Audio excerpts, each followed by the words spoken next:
For us, it's a daily thing. It's every day, right? This is Mammoth Daily We're going to take you inside the locker room with Mike Fulta. We want this show to be about the fans, and we want this show to be driven by our Utah Mammoth community. And Adrian Denny. Fans can submit what they want to hear us talk about, what they want to hear Utah weigh in on. It's all going to be here. Here's Mike and AD with you. Utahns, countrymen, lend me your ears. Right here on Mammoth Daily.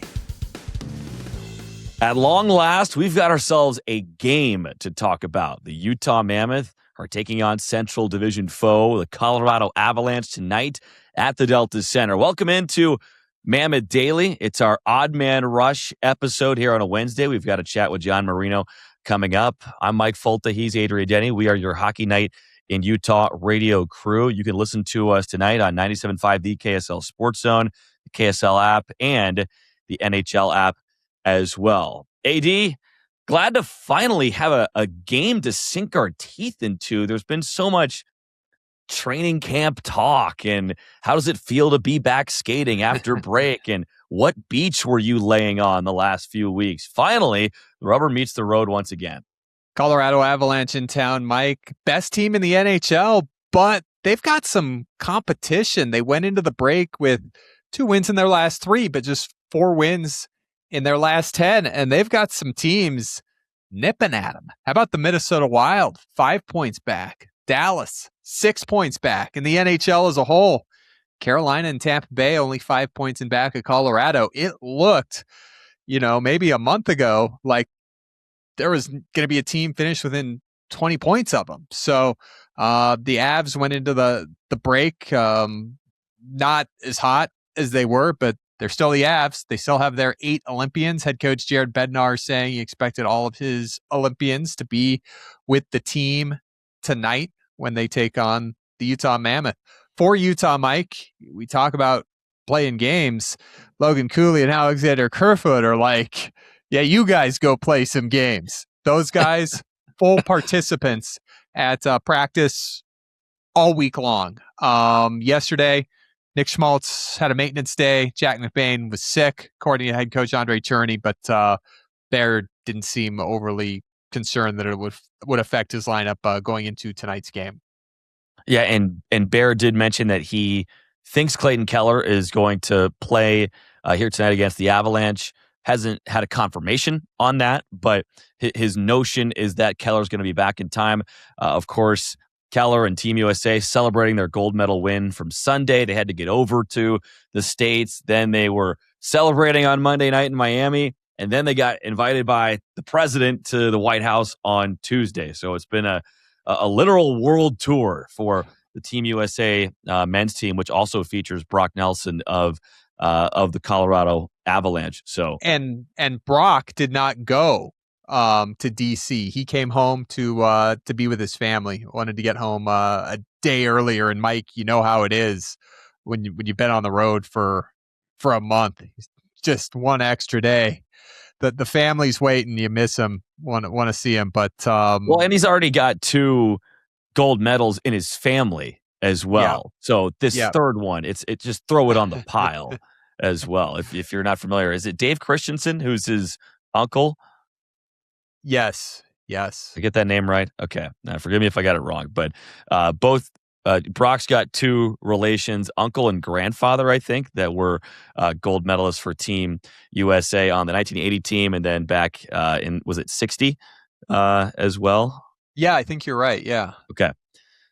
Brushing up on my Brock Nelson trivia, but we've had a bunch of meetings between these 2 teams this year, Adrian, already. This is going to be the 4th installment of the Rocky Mountain rivalry, as we like to call it. And this Colorado team, this Utah team, they played 3 one-goal games, AD. Every game decided by just 1 score. And that's great news for the Mammoth to see that you match up well with the best team in the league unequivocally. Yes, they did go just 500 from the start of January to the Olympic break, as you were saying, Adrian. The field has started to close the gap on Colorado, but they still score the most goals in the league, and they still give up the fewest goals in the league. And they've got Nathan MacKinnon, the second leading scorer in the National Hockey League.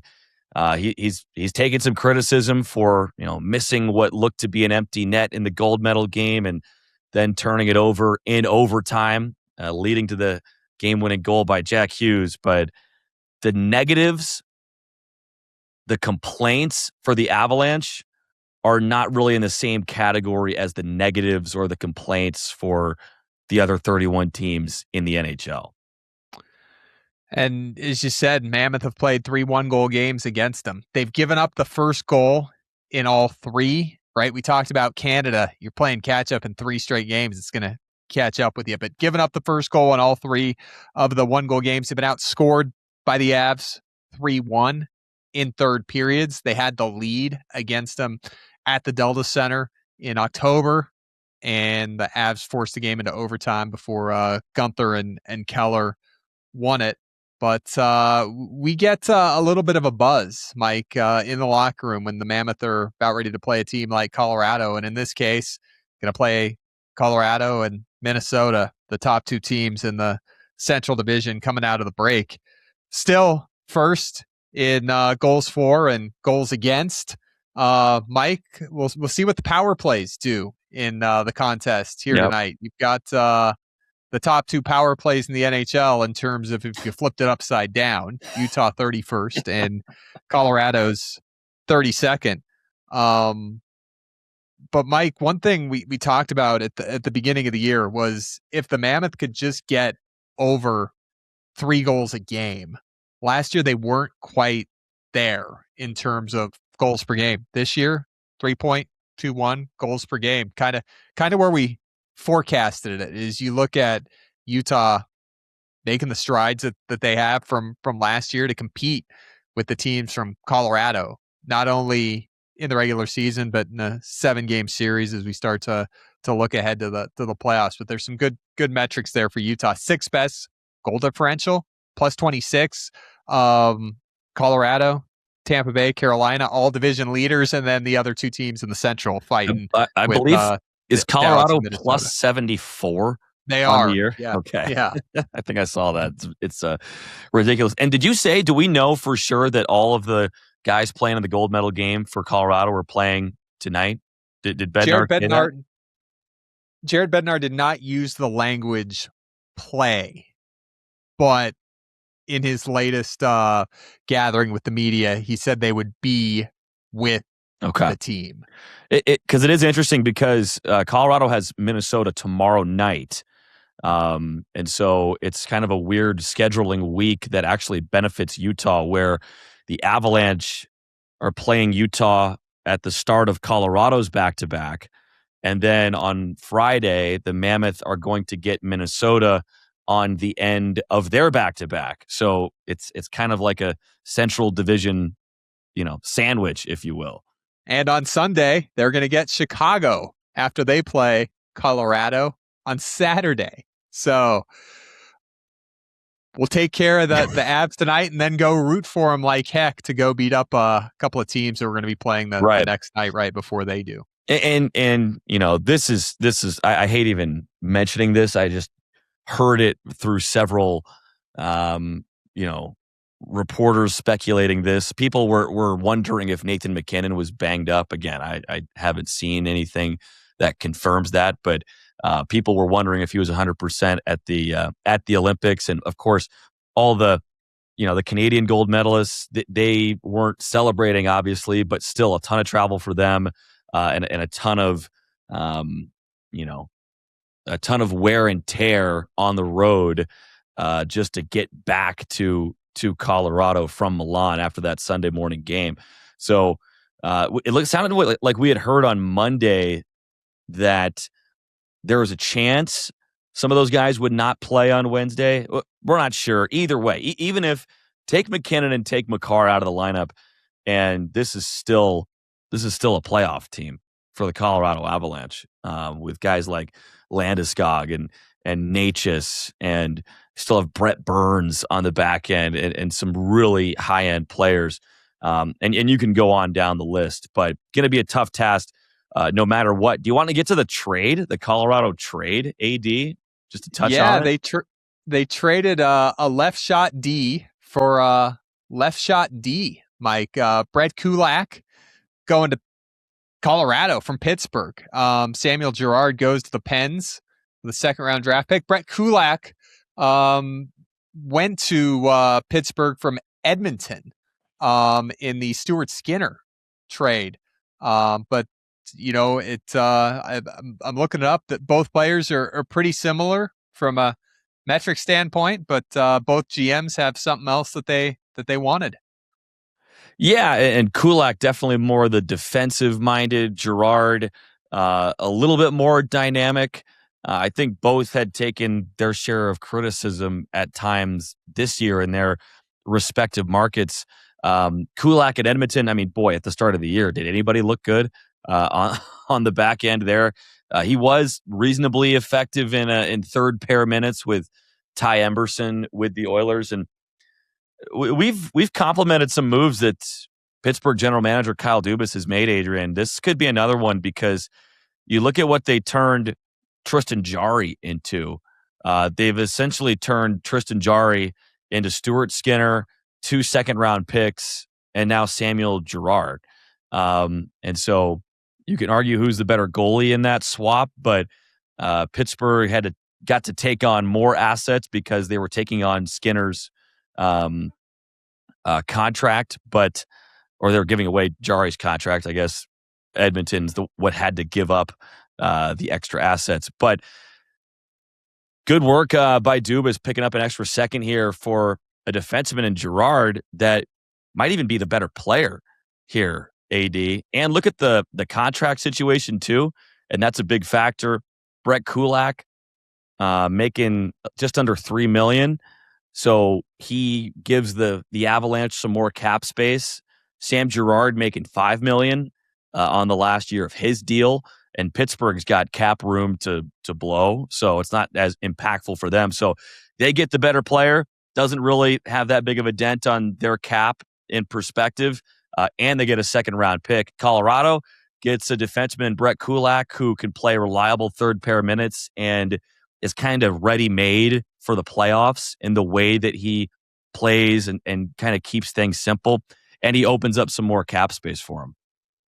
And I mean, Samuel Girard has been with the Avs since they started this run. 18 was his first year with their organization. That's the first year they made the playoffs in a number of years and was part of their Stanley Cup team. So it's a hard guy to trade. You hear coaches like John Cooper talking, about guys like Mikhail Sergachev that they've won Stanley Cups with, and Paul Maurice in Florida talking about Kevin Stenlund and Nate Schmidt and Vitek Vanacek, and how you'll always have that connection. So a hard guy to give up that you want to cup with as the Avs send Samuel Girard to Pittsburgh. Yeah, good point. I see this trade as kind of a win-win for the reasons I mentioned before. Looking at Puckpedia, it appears the Avalanche now have around $8.5 million in cap space, so they've got some they've got some space to work within. But interesting move, and interesting that it happens right after the Olympics too, AD. Like, wouldn't you have liked to have had a few weeks of practice with your new team, your new teammates, get ready to go with a new team in a new city, and instead you get traded the basically the day before your first game with a new team. Just kind of that's part of the business. That's show business, but it is a little intriguing to think about. Because if it was a trade they agreed to during the freeze during the Olympics, they could have made the deal Sunday night, right, and gotten a 24-hour jump on it. So guess Joe Sakic and Kyle Dubas in Pittsburgh, and Kevin McDonald's the assistant GM, Chris McFarland, the GM of Colorado. Guess they did it by the book, Mike. Nothing shady about that one. They pulled the trigger 36 hours after the trade freeze expired, after it melted. Yeah. Just you never quite know how these things are going down, and I would have loved to have had 2 weeks with my new team to settle in, but I guess not for Kulak and Girard. So that's a little bit of Colorado news, but mention the close games, Adrian.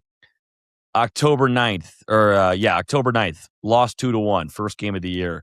October 21st, 4-3 overtime win against Colorado at the Delta Center. December 23rd, lose 1-0 against the Avalanche, even though you outshoot them 32-26. That was a great game. Scott Wedgwood stood on his head. But 4 of the 6 matchups dating back to last year decided by 1 goal.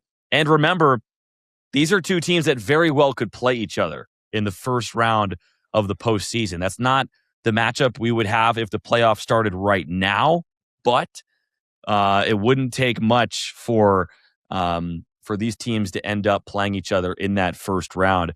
And I feel like this is a matchup. I don't want to say it favors Utah. I think that's crazy to say for anybody playing the Avalanche, but I do think the Mammoth match up relatively well with the Avalanche compared to how other teams have matched up against Colorado. There are only 2 teams this year that have earned points in 2 games against the Avs, the Mammoth and the Nashville Predators. Now, the Mammoth have played Colorado 3 times, so that's an advantage on that stat. But there haven't been many teams who have earned results against Colorado twice this year. Utah's one of them. I was going to think about that one. I thought you might be putting me on the spot. I took it easy on you. You told me. I'm not Kyle Dubas or Chris McFarland. I will let you ease into the resumption of the season. So, I mean, and if you're going to look at the schedule and say you're going to play the Avs coming out of the Olympic break at home with 8 guys on their roster coming back from the Olympics, is there a better game that you'd slot that into than taking them on right here? Again, it's never going to be easy. And you talk about, you could take McKinnon and Makar and, go down the list. Devon Taves. It's a good team top to bottom, Mike. Yeah. Regardless of, when you're playing them, who's 100%, et cetera. But Mammoth have loved these games. They've been up to the task. Yeah. They've beaten some good teams this year, 3 of the 4 division leaders to this point. Yeah, no doubt. Some more quick notes here. Colorado, 6 guys with a medal on that Avalanche team. A couple bronze from Team Finland, and then 4 in that gold medal game for the Avalanche. 5 games in 7 nights starting tonight for Colorado. So they're kind of going through one of their tougher scheduling spots of the year with some travel involved as well. But should be a great matchup, AD. We have our Oddman Rush interview coming up as well with John Marino, defenseman for the Mammoth. Talked to his D partner, Nate Schmidt, this year. I asked Nate this morning, with the break, with you and John not hanging out and talking to each other for a few weeks, do you have to, is there anything to rekindle the magic that you guys had before the break? And Nate kind of laughed it off, then gave a very genuine answer and talked about how quick their communication is nowadays, where one of them can just kind of start a sentence and the other one can basically say, yeah, I see it. And so it was fun to get that perspective from Nate Schmidt, who had his hands full with his kids during the Olympic break. It sounded like doing a little vacation. So let's talk to John Marino in our Odd Man Rush, unless you have anything else on the Avs, AD. Let's get to Johnny. He's always excited to come out and talk to us, and he came right out. We were still setting up the camera and still getting the light adjusted. So Johnny came out and we had a good time. Let's get to that here on Mammoth Daily. It's time for your Wednesday Odd Man Rush. We're here on our Wednesday Odd Man Rush with John Marino. And John, just checking in with you. I wanted to see how break's going so far. Getting plenty of R&R, a lot of rest. Yeah. We're gone for about a week. Somewhere on the beach, which was nice. It's nice to come back here, have a couple skates, get our feet under us, after that, extended break there, and, be ready here for the second half. Getting started, the second half of the season, it just always feels like the playoffs before the playoffs, right? October, November, December has a feel. You go into Christmas, and then all of a sudden you come out, you're playing well, but so is everybody else, as we saw going into that Olympic break and coming out of it. What's the difference in the competition of the games and everybody stepping up, and just does the distance you have to go to close out wins. Yeah, I mean, it's so tight. You have a bad week, like we were talking about it. You're going to be probably out of playoff spot. So, it's been tight the whole year, and that's how it's been. And, that's how it's going to be the last 25 games or so. The year of each game's going to play a playoff game, kind of like that's been the whole year. So, we should be used to it by now. Let's not bury the lead here. We're recording this Monday after the U.S. just won gold. What was, first of all, I'm assuming you got up at 6 for that one to watch the thing wire to wire? Yeah, I missed some of the first, but I got up early, watched it. Obviously, unbelievable game, and happy for those guys, especially Kels. Clayton Keller gets the gold medal for Team USA, but one of your old teammates, Jack Hughes, had the game winner as well. Takes the high stick and all that, right? And has the clutch gene. What can you say about your old teammate there? Yeah, I mean, he's been playing unbelievable the whole playoffs. I was really happy to see that for him. He's a great guy. Works really hard. Obviously, does have the right takes, but to see him get that winner, it was pretty cool. Pretty cool to see. But yeah, really happy for him. Going into the tournament, U.S. and Canada, the history, the Four Nations last year goes to overtime. The gold medal game in 2010 goes to overtime. What did you think would take the U.S. to push it over the top like they were able to do with the two teams so even? Yeah, I mean, it doesn't matter how they got it done, right? I mean, whether they got lucky or not in some plays, whether Canada should have scored sometimes, but I think that's a game that everyone wanted to see. So I'm glad those teams are playing in the finals, and like you said, OT game couldn't ask for a better game. So any side bets between the Americans and Canadians on the Mammoth? No, nothing interesting. No. Okay. What does it feel like here having basically a training camp in the middle of the season? Like, have you ever had this much time off in the middle of a campaign? Yeah, no, like maybe the last time was like during COVID when, season stopped and you have another training camp. But yeah, no, nothing like this.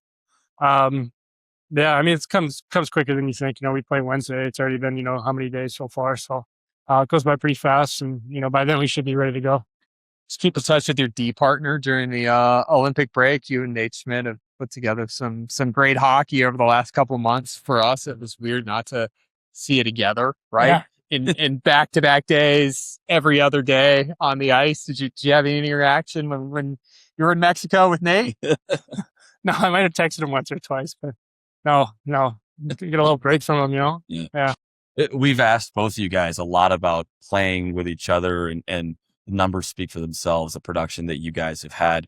Do you have to do anything to get that chemistry back with this break, do you think? Or is it first time you jump on the ice together, it feels like it did back in January? Yeah, it's fine. It's only been like a week. Yeah. It feels like a year. I know. Yeah, I can feel that too when you don't skate for a week. But yeah. No, yeah, you come back out, you get moving, get the first practice out of the way, you kind of right back where you started. What was your background with Nate? Did you interacted with him before? He's from Minnesota. You're from Massachusetts. Cross paths anywhere before you signed with the Mammoth this year and then became your D partner? Nothing, no. Well, we've seen, speaking of guys who are connected to you, we've seen your dad at a lot of games. Yeah, Paul might be the biggest Mammoth fan out there. Yeah. How many games he made it to this year? Maybe too many. I don't know how many. Maybe he's gone to, just as many games on the road too. Yeah. Trying to hit all the rinks, going whatever he can, but that's kind of it's his thing.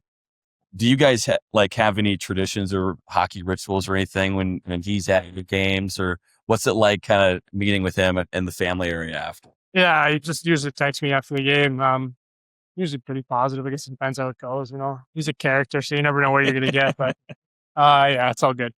How fun is it for your family? You grow up playing hockey and then you get to this level, the journey to get there. And now they have an opportunity to be able to travel and watch it and keep in touch with the games. Like it just seems like the ultimate, what you'd ever hope it could be. Yeah, that's what it's all about, right? Being able to, go through it together growing up and then being able to share this experience with the people, who help get you there.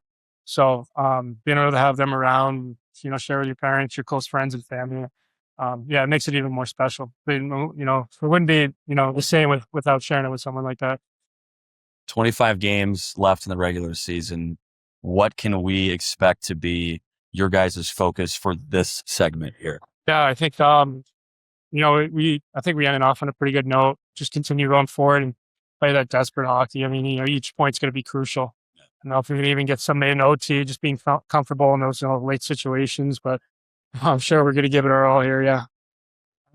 Several guys on the team that you've played big hockey games with, the Pittsburgh connection, the New Jersey connection. How much does the experience help when you're in a situation like this with a team looking to make the playoffs? Yeah, I think it helps a lot. You can see early and on, some other games that have been tight and stuff, those guys kind of take over, calm down the room or not, whether they say things or not, just kind of their presence and the way they carry themselves. Yeah.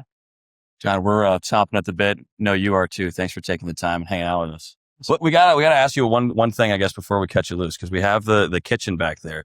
What's your go-to smoothie? Because we've gotten like a broad array of choices. Yeah, sure. I think I go like chocolate peanut butter, something like that. Right Yeah. down the middle. It's down the middle.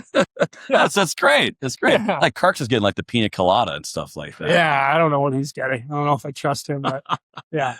Okay, chocolate peanut butter. Thanks, It's John. a protein shake. Make it a protein shake, right? Sure. Yeah, Thanks, thanks, guys. Pretty serious. Thanks, guys. Thanks. This is Mammoth Daily. Well, thanks to John Marino for joining us on our Wednesday Odd Man Rush. Always fun to talk to Johnny. Always fun to get the different guys' smoothie orders. Surprised we hadn't heard of chocolate peanut butter. It's like the most basic smoothie ever, and I think that was our first one. Outside of chocolate banana, right? Chocolate peanut butter. It's next, followed by vanilla, and we've got some smoothie connoisseurs who are going like you're ordering the triple double shot of espresso at the coffee shop, right? Nobody's getting the black coffee anymore. Nobody's getting cream and sugar. We've taken our smoothies to the next level. Mike, I know you give me a lot of flack about cooking and adult stuff that we do, right? Just cooking. I make a smoothie every morning. I can Really? make a smoothie. I have got one of those smoothie blender things. I've got bananas, I've got frozen fruit, I've got protein powder, I've got my almond milk. The 4 things I get at the supermarket are right here in the home studio here. Okay, at all so times. we can, you know what? We can maybe trade here, because not that I need to know how to make a smoothie. I'll get to that in a second. But maybe you can give me a couple of your recipes, and I can give you a couple of mine. Real food, like solid food, not just baby food in a blender. But I used to work at a Lifetime Fitness. It was my first like hourly job as a teenager, and I usually just stop the story right there and let people think like, oh, maybe he was, an administrator or like a personal trainer or something like that. No. I was a smoothie barista.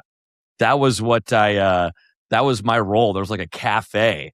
And so I was a smoothie wizard for a few years there in high school, working for like $7.25 an hour or whatever minimum wage was.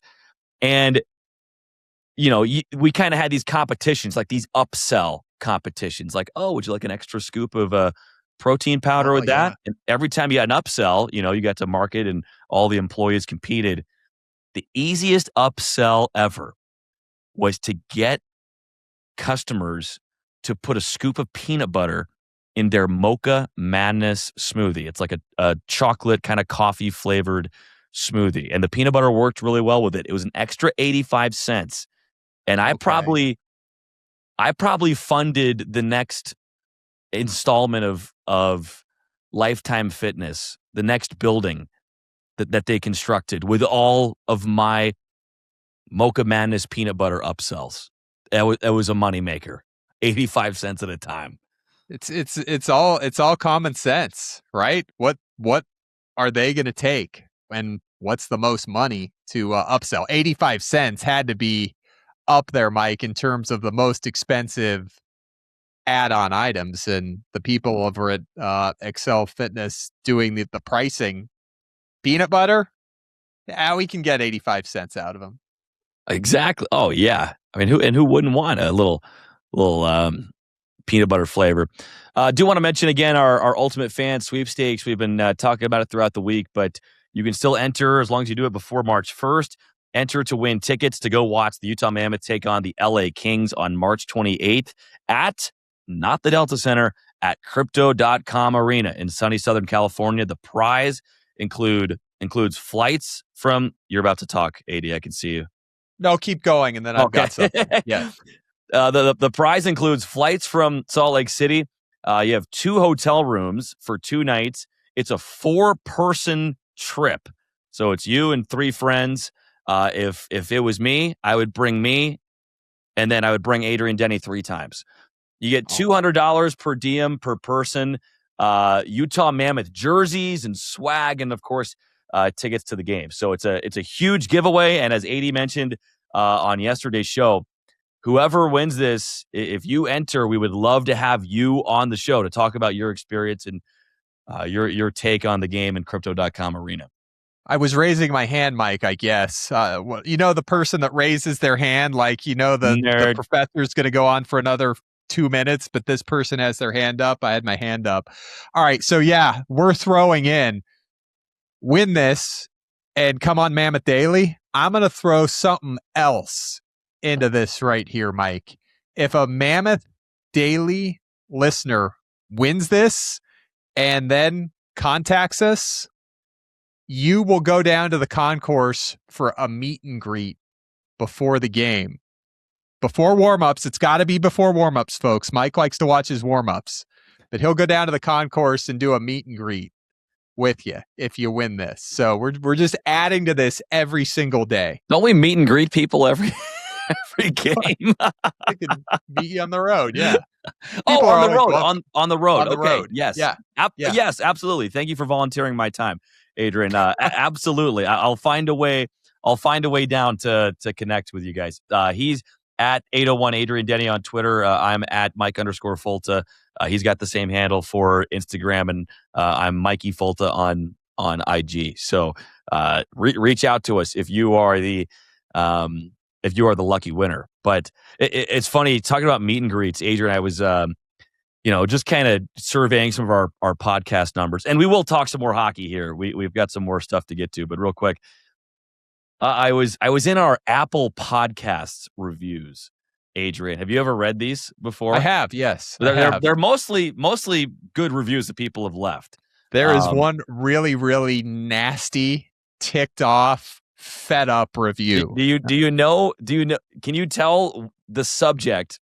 Because we were on the subject of meet and greets and meeting people at near our broadcast location, and you always describe our broadcast location a certain way. I've said that since before 6-7 became a thing. Like I started 6-7 with where our broadcast section is. Yeah, we got a really fed up review. We got a no-star rating and a goodbye from somebody that did not want to hear anymore. Just because when Adrian welcomes people or invites people up to say hi to us, he says, come and see us at the top of section 6-7. Now, that's a very good description of where we are, because we're at the top of section 7, but it's on the side of the section that's closer to section 6. So how many times have you gone into a stadium and your seats are in section 18 and you go to the wrong side? Your seats are 1, 2, 3, and 4, and you go to 18, 19, and 20, and then you have to go all the way around. So that's why I say section 6-7, because you're okay. 6-7. It's a perfect description, but Ducky Putter, our reviewer on Apple Podcast, does not agree, and he or she is not happy. He thinks that you're trying to be cute, AD. I just got to read this review. This is our hate mail segment of the week here. Yeah, okay. From Ducky Putter on December 22nd, 2025. Thanks for listening, by the way, Ducky Putter. We're all adults here, right? I think we can all agree that 6-7 is the most annoying thing that has ever been. You're losing all credibility when you say you're in, quote, section 6-7. It's just about enough for me to discontinue following the pod. That's literally the only thing keeping this from a 5-star review. And so we got 1 star. So that's Ducky Putter. That's our hate mail segment of the week. Thanks for listening. We appreciate your patronage as always. 4.8 out of 5 on Apple Podcasts, Mike. Yeah. I mean, you know me in details, Mike. I am big on details and I'm big on communication. And that's why I say it like that. It's a perfect description. It's a perfect description. Let's get to some hockey stuff here. Game against the Avalanche tonight. AD, you wanted to talk plus minus, one of our favorite stats. But it is notable in this case because of the matchup. Yeah, and I just wanted to shout out John Marino too, Mike, who's third in the NHL in plus minus at plus 37. His D partner, Nate Schmidt, is tied for 11th at plus 28. Everybody else in that list is basically from the Colorado Avalanche or the Tampa Bay Lightning. Nathan McKinnon, plus 48. JJ Moser at Tampa Bay, plus 39. You got Marino, plus 37. Josh Manson, Marty Necas, Arturi Lehkonen, Nikita Kucherov, Anthony Cirelli, Sam Malinsky of the Avs, Brandon Hagel, Cale Makar, Matthias Samuelsson of Buffalo, Brett Birds of Colorado, Nate Schmidt of Utah, Devon Taves of Colorado. 14 of the top 15 players in the NHL in plus minus from Utah, Colorado, or Tampa Bay. And John Marino, how about already surpassing 57 games into the year, his best offensive numbers ever at 28 points in 57 games, 4 goals, and 24 assists to go along with that, plus 37. That's good. And that's what you traded for right before the 24-25 season during that 2024 draft. That's what you traded to get. Not a guy who was necessarily going to put up video game numbers and goals, assists, and points, but a guy that you could trust to get the puck out of your own zone quickly and decisively, and a guy who's not afraid to jump up into the play and has enough skill to be a part of offensive plays. And how many times, Adrian, have we seen a goal that John Marino was a part of that he didn't get a point in? Maybe it was the third pass. Maybe it was the breakout pass. Maybe it was even like a net drive from his defensive position or his positioning along the wall, winning a battle, and that allowed Utah to go down and score. It feels like he's had so many non-official assists this year. And again, a lot of it's been playing with Nate Schmidt, who's much the same way. Very different players, but at the bottom line, both very effective at getting the puck out and then continuing offensive possession when it's in the O zone. He just reads every single play perfectly. His next pass, his next shot, it's always the perfect thing. I'll tell you what, Mike. Oh my goodness. And I saw a lot of it in the Olympics. Watching hockey in general, and you see a guy and you're like, you had it right there. Why didn't you shoot that? What are you doing? And it's never like that with John Marino. He always makes the perfect play. And Mike, in the Olympics, you had elite athletes. In the NHL, you've got great players, and you're reading the play. You're like, what are you doing? How did you even think of that? And with John Marino, it's always perfect. And I do think when Marino and Schmidt are together they are greater than the sum of their individual parts, right? And I remember this stands out to me so much. The soundbite from Nate Schmidt earlier in the year talking about training the forwards to go to the net immediately because that allows the defenseman to shoot the puck immediately when it comes to them at one of those point locations, as opposed to the defenseman gets the puck, waits for a screen or waits for everybody to get into position and then shoot it. By that time, the defense is organized. There's maybe a couple more shot blockers in front of you. With Nate Schmidt and John Marino, I challenge you to watch him tonight, watch him the next few nights as we get back underway and see how quickly the puck goes from low to high and then from high to the net. Because when the forwards go right to the net, as Schmitty is saying, boom, there's a lot of quick plays that can develop from that. And Schmidt and Marino don't have the two hardest shots on the team, but it's not about blowing it by a goalie. It's about sifting, getting the puck through that first shot blocker, getting it into a dangerous area, and letting the forwards, tip, deflect, bang it in the back of the net. I can just hear Sean Dursey. Adrian, guys spent a lot of time talking about Johnny and Schmitty on Mammoth Daily today. What about me and Sergey? You guys do a great job too. Like that's a heck of a top two pairings there with Sergachev and Dursey and Schmidt and Marino, and never gonna finish a podcast without making sure we throw in Ian Cole and Nick DeSimone, who are always phenomenal.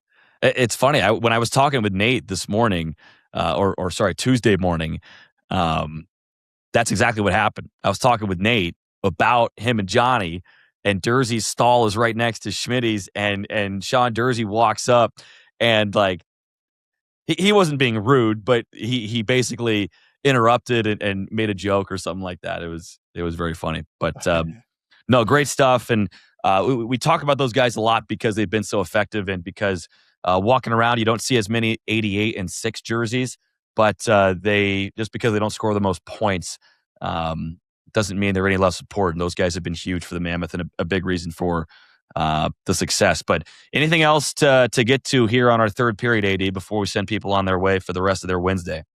Mike, we've been talking a lot about, gosh, it's been 3 weeks since we last played a game, and, dusting off the spreadsheets and opening up the notebooks, and you've got all of your mechanisms you use to get ready for games. How about this one, Mike? Let's leave the folks with this one. Longest winning streak in the NHL returning from the Olympic break belongs to whom? And I don't usually put you on the spot, Mike, because I like to show everybody what I know. I like to be the guy, I know this. So I don't usually ask you questions like this, but here we go. No, this is good. The fact that you're even asking suggests it's not a top 5, top 10 team. Nope. Is it the Columbus Blue Jackets? It is the Columbus Blue Jackets. Really? All right. 7 straight wins coming back out of the Olympic break. Dallas has won 6. Minnesota's won 5. Utah was part of that 6-game winning streak for the Stars, but they got hot going into the break. Did not look at that. Can you verify? Like you could see my eyes. I wasn't like clicking around on the screen or anything. No, it was totally out of the noggin. Yeah, they've been on a heater ever since Dean Evison stepped in. But Rick Bowness. I'm sorry. Yeah, Evison was the previous coach. Rick Bowness, Bones, ever since he stepped in. We're a pro Rick Bowness podcast here. We're Rick Bowness fans. Absolutely. We're rooting for him. We're rooting for whole him. Bonus family. Yeah, that's it. No, our good friend Kristen runs the community efforts for Kristen Bonus runs the community efforts for the Utah Mammoth. So you might see her out at Mammoth Week in the summertime, organizing all these fun events for us. Yeah, and at the Utah Mammoth Ice Center, she's there 24/7. So just say Mammoth Daily sent you and go ask for Kristen at the front desk. 24/7. Yeah, she sleeps there too. Jeez, she's there a lot. I've seen her every time I've been there for the last couple of weeks. Did want to give a couple shout outs before we cut away here, or just not even shout outs, but just acknowledge some of our day-to-dayers. Going Postal 1000 on the YouTube comments. I absolutely cannot wait for Mammoth games to start again. Going Postal, same. Don't worry. The wait is over. West Chamber 21. Feels like it's been forever since we had a Mammoth game, but the next few games will actually be tough ones. Yeah. The next 3 being divisional games. I hope we come away with more in the positive points-wise because we need a good jump start. Again, yeah, it's almost like the start of a second half in a football game, AD, or the start of a new period in a hockey game. Like, everything that happened before matters and has an impact on the final result, but you've got an opportunity to totally change the status quo at this point. Mammoth don't want to change the status quo. They want to keep building. But you have to fight. You have to fight to make sure that you stay in front. Everybody has had this rest and this time off. And so you can't think that the momentum before the break is just going to magically continue throughout. So two big tests this week. before we get to the weekend, and then Chicago on Sunday before we hit the road. Yeah, so come see us tonight, top of section 6-7. We'll be there. Would love to meet you, to greet you. It's free. You can come see us for free. And as always, as Mike said, 97.5, the KSL Sports Zone, the KSL Sports app, Hockey Night in Utah starting at 6 on your way into the Delta Center. And on your way home, Mike, Hockey Night in Utah post-game edition presented by the Clinic for Car Accidents. 2 honks for 2 points. Take your tweets and we'll have a good time. We'll take you home. So the game doesn't end. When the horn sounds, we got you covered on Hockey Night in Utah, and we'll go as long as you'd like, folks. So you can listen in the arena as well. If you want to listen to our radio broadcast inside the arena, you can come to, as Adrian would say, the top of section 6-7. If you want to find it, go there. Come to us. We have 2 QR codes for you. One is the Wi-Fi network. One is the app that you would need, and it's very easy. You can set it up within 2 minutes, if that, phone permitting. But bring your headphones if you want to listen, and you can listen to the game live. There's no delay. There's no delay. There's no internet delay or anything like that. So it's a fun way to consume the game. We have a bunch of people listening, and we always love shouting out people who are inside the building during games. That's very fun for us. But we'll see everybody tonight at the Delta Center as the Rocky Mountain rivalry renews between the Utah Mammoth and the league-leading Colorado Avalanche. Thanks for listening, everybody, and we'll see you tonight.